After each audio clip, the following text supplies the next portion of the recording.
What is the value of freedom if we are unable to love one another? The way to the heart is through the head. For example, a Palestinian child walks into a restaurant in Israel. The mental picture that appears in the head of one person is that of a terrorist with a backpack bomb. The emotional response to this mental picture is anger and fear directed at the child. The mental picture that appears in the head of another person is of a poverty-stricken, hungry child. The emotional response to this mental picture is compassion. Compassion enters my heart only after the mental picture of a person arousing compassion appears in my consciousness. The way to the heart is through the head.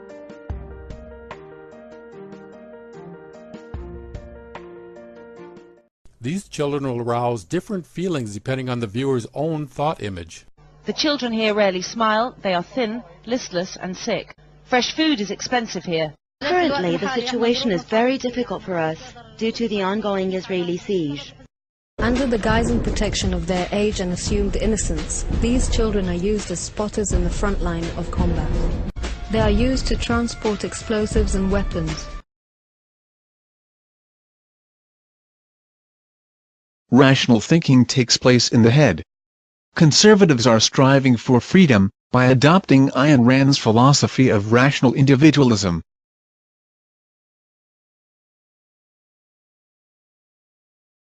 Ayn Rand says that charity and compassion are irrational, because self-sacrifice works against our own self-interest. It is only natural that our principles must first ensure our own survival.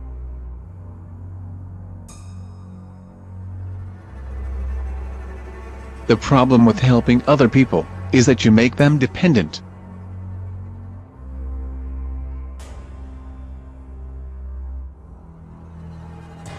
Ayn Rand says that society is split between the producers, or makers, and the dependent parasites, or takers, who live off of the makers who are producing the wealth.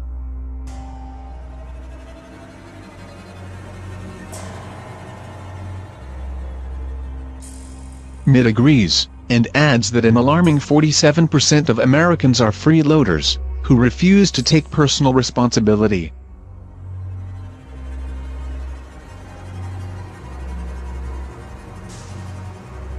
There are 47% of the people who will vote for the president no matter what. All right, there are 47% who are with him, who are dependent upon government, who believe that they are victims, who believe that government has a responsibility to care for them, who believe that they are entitled to health care, to food, to housing, to you name it. But it's an entitlement, and the government should give it to them. And they will vote for this president no matter what. And so my job is not to worry about those people. I'll never convince them that they should take personal responsibility and care for their lives. What I have to do is convince the 5 to 10% in the Senate that are independent. The 47% always vote for taxing the wealthy, so regular people can live better.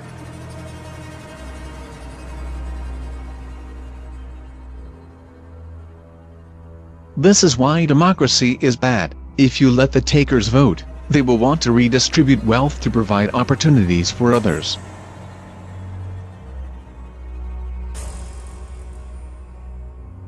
The rational thing to do is to cut taxes and government programs, so the moochers will be forced to work hard and make it on their own, like the wealthy people do.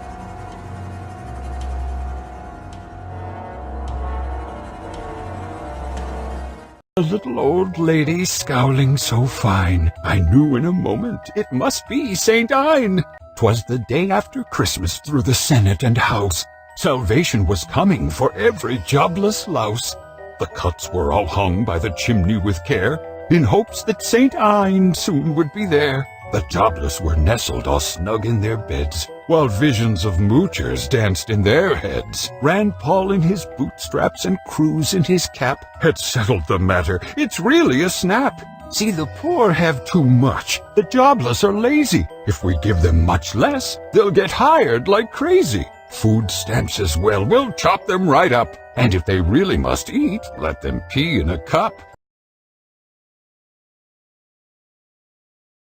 In the Ayn Rand video, the conservatives Rand Paul and Ted Cruz have visions of moochers dancing in their heads.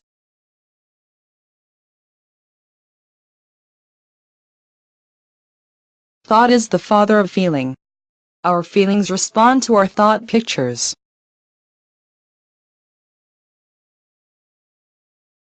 Negative pictures in our mind will produce negative feelings. Then these negative feelings can compel hateful action.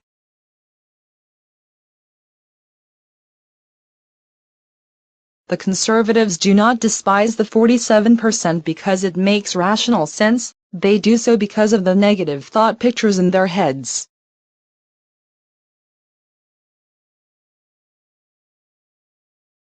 Whether we love or hate people depends on the thoughts we form of them. The more we idealize a person in our thoughts, the more we will love them.